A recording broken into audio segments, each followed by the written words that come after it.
이렇게 왕건은 대승을 거두면서요, 후백제로부터 이 나주, 그 중요한 나주를 지켜내고 있었던 것이죠. 어우, 대단. 자, 이 승전보를 들었던 궁예, 너무 좋았겠죠.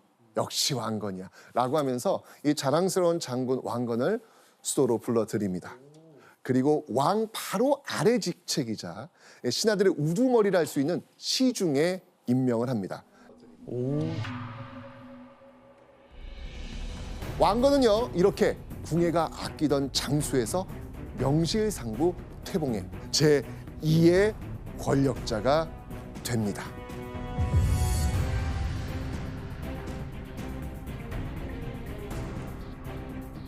자, 이 궁예가 가장 믿고 국사를 논의할 수 있는 사람, 그 사람이 바로 왕건이었던 것이죠. 왕건을 믿는 궁예, 그리고 비록 폭정을 저지르긴 했지만 여전히 자신의 왕인 궁예에게 충성을 다하는 왕건. 자, 그런데요, 이 두 사람의 사이에 균열이 생기기 시작합니다. 균열이 생겼다? 그 첫 번째 사건이요, 바로 이 태봉국 최고의 정치 이슈 아지태 사건입니다.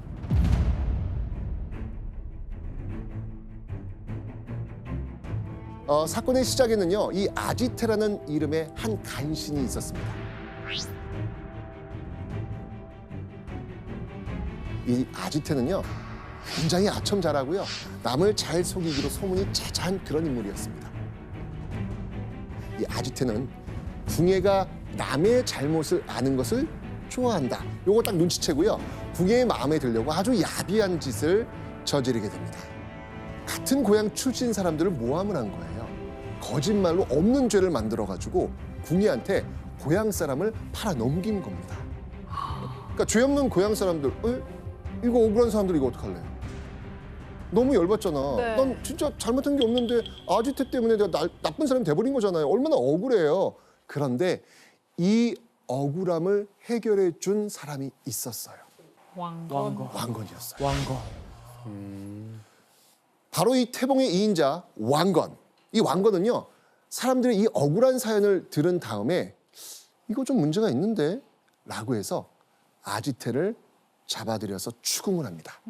결국 마침내 이 거짓으로 남의 죄를 고백했습니다 라는 자백을 받아내요. 왕건 덕에 모함당했던 사람들 누명이 풀려난 거예요. 바로 이 아지태 사건 이후에 여론이 어떻게 돌 것 같습니까? 왕건으로 흘렀겠네요. 느낌 오시네요. 네. 느낌 오시네요. 느낌 오시죠? 바로 이 아지태의 자백 사건 이후에 군부의 장교, 궁예를 따랐던 호족들, 지략가들, 학자들 등등 정말 직책을 가리지 않고 궁예를 떠나 왕건 곁으로 몰려들기 시작합니다. 이제 태봉의 정치계는 왕건, 궁예파로 나뉘게 됩니다. 그거를 합리적으로 잘 처리했기 때문에 왕건 밑에 사람들이 모이기 시작하고 친왕건파라는 것이 생기기 시작한 거죠. 궁예는 갈수록 사람들이 떠나고 있었고, 그 궁예 눈에서 보면 왕건 위에 사람들이 모인다?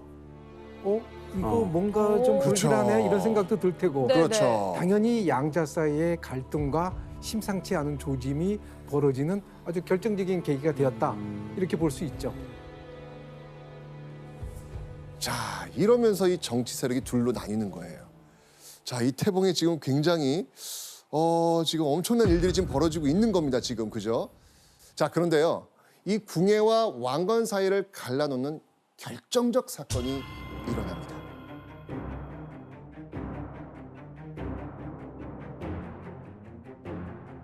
궁예가 자신의 최측근인 왕건을 의심하기 시작한 겁니다.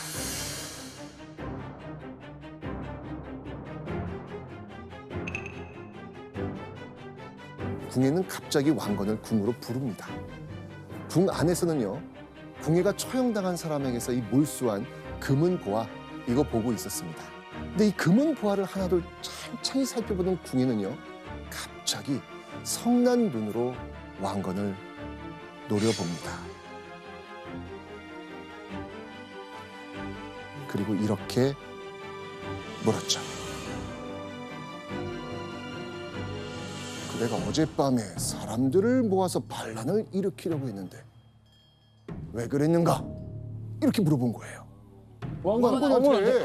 갑자기? 갑자기 왕건 역시 너무 당황했을 것 같아요. 왕건이 침착하게 이야기합니다. 무슨 말씀이십니까? 저는 전혀 그런 적이 없습니다. 이렇게 대답을 하죠. 그런데요, 궁의 의심은 멈추지 않습니다. 이렇게 이야기합니다. 경은 나의 눈을 속이지 말라. 왕건, 너의 마음을 읽겠다. 관심법 나온 거예요. 관심법 나온 거예요. 자, 궁예는요, 눈을 감고 뒷짐을 진 채 하늘을 바라보면서 관심법을 시작합니다. 자, 생사가 달린 이 절체절명의 순간, 어찌할 줄 모르고 엎드려 있던 왕건 앞으로 붓 한 자루가 굴러옵니다. 붓 한 자루가 말이죠. 궁예의 측근 최응이란 인물이 붓을 떨어뜨린 겁니다. 자, 최응은요, 떨어뜨렸으니까 이거 어떻게 해야 돼요? 주워야죠. 주우러 왕건 곁으로 다가오면서 고개를 숙이고 붓을 줍는 그때 왕건의 귀에 아주 빠르게 한마디를 속삭입니다.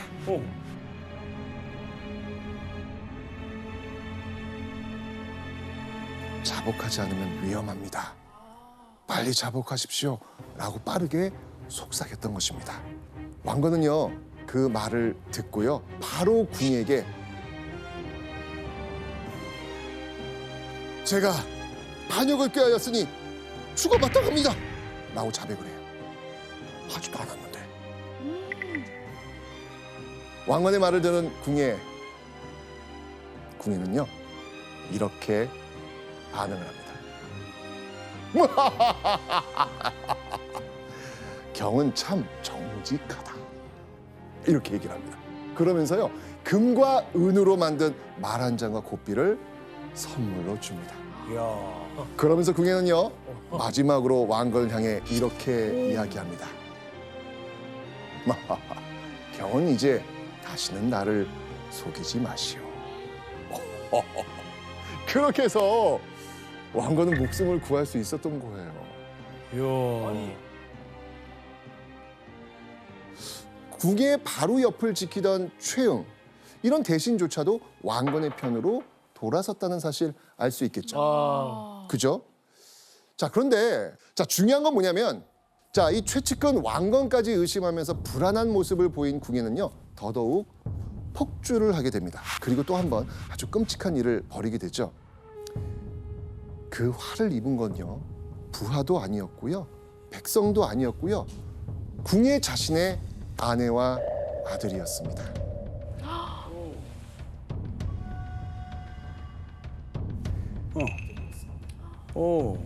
결국 이 궁예 폭정을 보다 못한 부인 강 씨가 궁예를 찾아와가지고 울면서 간청을 하는 거예요.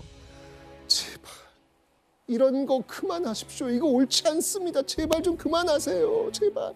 울면서 간청을 하는 거예요. 이 말을 들은 궁예는요, 부인을 향해 뿔같이 화를 내면서요. 화를 내요? 네. 나는 부인이 다른 남자와 바람을 핀 걸 알고 있어. 이야.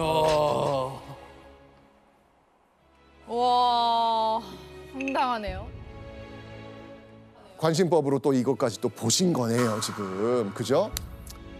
황당한 부인 강 씨는요, 절대 아니라고 분명히 말했죠. 그런데 궁예가 그 말을 들을 리가 없겠죠. 결국 이 궁예는요, 추국장에서 부인을 추궁하고요, 결국은 부인을 아주 잔인하게 죽여버립니다.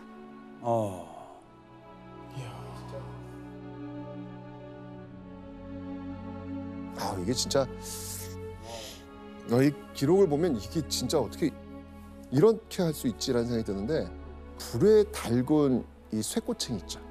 이걸로 부인의 음부를 찔러 죽였다라고 하는 그런 기록이 있어요. 정신적으로 완전히 이거는 그죠? 정신병에 걸린 상황이죠. 이 장면 정말 그렇습니다. 부인에 이어 두 아들까지 잔인하게 때려 죽입니다. 가족까지 정말 잔인하게 죽이는 만행.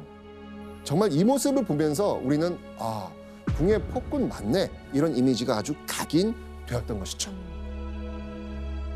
네, 이 부분을 궁예의 어떤 정신 상태로 보기도 하고 뭐 그런 면이 충분히 있죠. 그런데 사실은 또 정치적으로 이해할 필요가 있습니다. 이 부인 강 씨는 유력한 호족의 딸이었을 겁니다. 따라서 욱해서 했다 이렇게 볼 것은 아니고요. 그동안에 이 궁예와 호족들 사이에 쌓였던 정치적 갈등, 그것들의 비극적 결과다. 이렇게 생각하는 게 좋을 것 같습니다. 네. 아, 정말 이 궁예의 폭정이 계속되던 918년 6월 궁예를 향한 태봉국 전역의 민심이 마침내 폭발합니다. 6월 14일 늦은 밤 누군가가 왕건의 집 문을 급하게 두드립니다. 꽝꽝꽝꽝꽝꽝. 문을 여니까 부하 장수 4명이 서 있었습니다. 그들은요, 지금의 왕은 정사도 못 돌보고 형벌도 함부로 하면서 처자를 살육하고 신하들을 죽이니 백성들이 그를 원수처럼 미워합니다. 바라건대 폭군을 물리쳐 주십시오. 하고 간곡히 이야기한 것이죠. 아. 우리 궁예 쫓아냅시다 라고 이야기를 하는 거예요. 궁예 죽이고 새로운 나라 세웁시다 라고 요청을 한 겁니다. 그들에겐 진짜 왕이 필요했던 것이죠. 그리고 그들이 선택한 새로운 왕은 누구다? 왕관이구나. 왕거. 이렇게 이야기가 흘러가는 거예요. 자, 이런 그들의 청의 왕건은 과연 어떻게 반응했을까요? 아, 이렇게까지 나한테 온 거면 음흠. 내가 행동을 해야 되겠다고 느끼지 않았을까요? 왕건은 이렇게 이야기합니다. 아무리 포악해도 충심을 가져야 될 신하가 군주를 칠 수는 없어. 겁을 한 거예요. 겁을 한 겁니다. 완강히 이 혁명을 거부한 겁니다. 자, 이때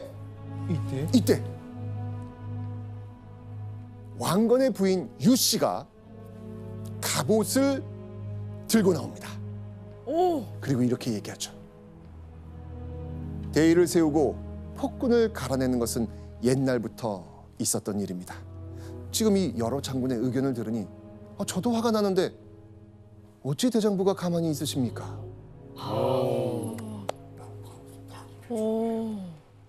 유씨 부인은요, 왕건에게 갑옷을 입혔고요. 왕건은 그제야 모두의 뜻에 따르기로 결심합니다. 이렇게 혁명은 시작됐습니다.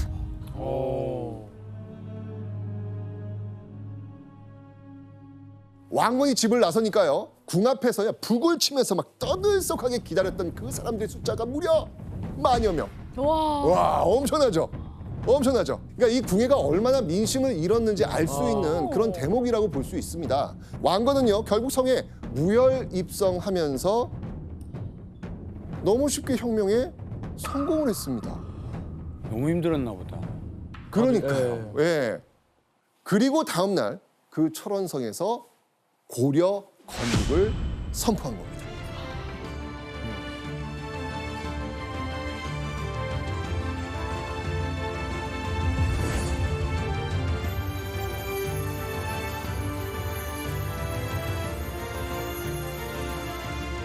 자, 왕건의 고려가 세워진 그 순간, 자, 궁예는 과연 어디에 있었을까요? 궁예는 아무것도 모르고 침전에 누워 있었는데 나인이 왕건이 쳐들어오고 있다는 소식을 전하게 됩니다. 어찌할 줄 모르다가 초라한 행색을 하고 궁을 빠져나갔다. 그렇게 산의 숲속으로 들어가서 이틀 밤을 보내고 배가 너무 고파서 밭에서 이 보리를 먹다가 결국 주민들한테 발각되었다. 결국 그 주민들한테 살해되었다.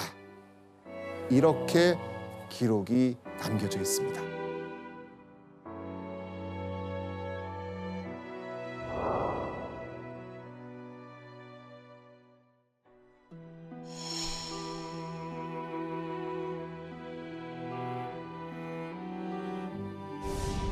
명성산, 명성. 울명 소리성 외산, 소리내 울었다는 산. 아. 와, 어우, 야, 와. 멋있다. 멋지다. 와. 오름산.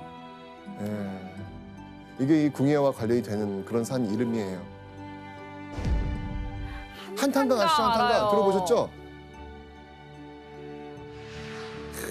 와. 한탄. 궁예가 한탄했다라는 아. 이야기가 전해지는 곳.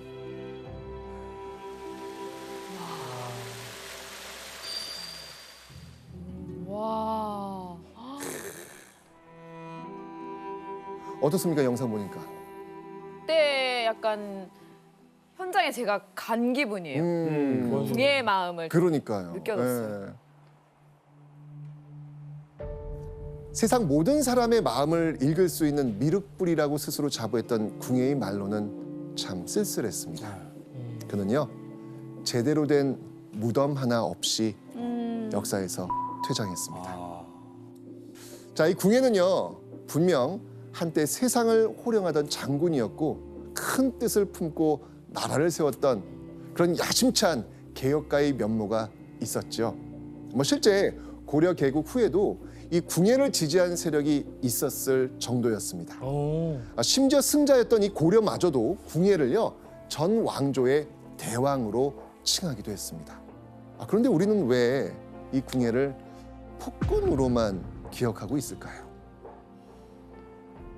궁예 기록을 보면 그 전반부 모습하고 후반부 모습이 다릅니다. 네. 근데 이 후반부 모습이라는 것은 왕건이 정변을 일으켜 가지고 고려를 세우는 과정이잖아요. 네.